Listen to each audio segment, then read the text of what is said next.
Greetings, Internet. A Christian on YouTube asked me about my internal problems, presumably to see how Jesus might be able to help out with that somehow.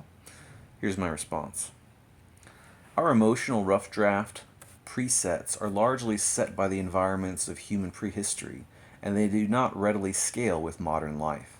As an easy example, hunger is set at starvation management settings, and yet we live in calorie paradise, and eating as much as we want has a tendency to kill us in the longer term, even though we live way longer than our ancient ancestors thanks to a variety of other modern factors. One gets the impression that the ancients lived in tightly knit social tribes and shared just about everything in common in terms of values, worldview, aspirations, and life struggles. Modern society has us all split up altogether separately, with those basic tribal emotional conventions splintered into a piecemeal buffet of too many not that satisfying of options. And so one must struggle to adapt to make ends meet as those circumstances are impossible to bring about. And tribal life sucked in lots of horrific ways, and so it's not exactly a pure loss either.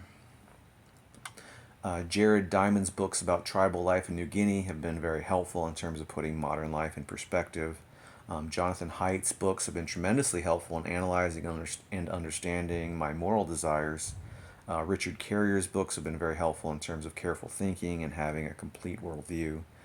Steven Pinker's books have been very helpful in terms of putting cultural progress and the indispensable utility of civilization in less cynical, proper perspective. I imagine that doesn't help much with wherever you were trying to go with this, but I do not identify with quote unquote needing a savior. There isn't one magical bullet that fixes all of our problems. Christian soteriology, in my experience, is a menace to basic self acceptance, honest introspection, and practical moral progress.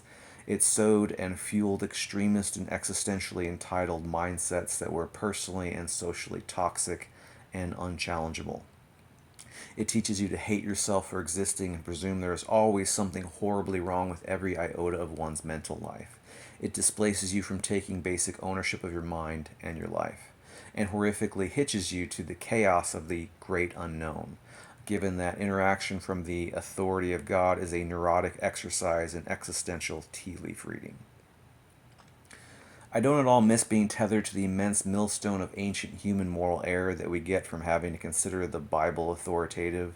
There is no way to elegantly marry the brutal tribal ethics of an ancient warring nation state that we get from Moses to the extremist end of the world magical doormat advice of a celibate supremacist perfectionist vagabond that we get from Jesus, not to mention the radical communism of the early church in Acts. And somehow this is all supposed to be embodied in the curious, culturally warmed over ethics of the modern, self loathing, consumerist evangelical middle class.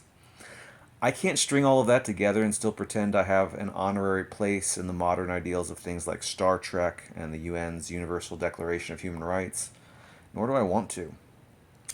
It's just a big hot mess. But this is a lot, and I'm sure you've had vastly different experiences of Christian doctrine, but this is where I'm coming from when it comes to whether or not Jesus has anything to say about solving any of my problems.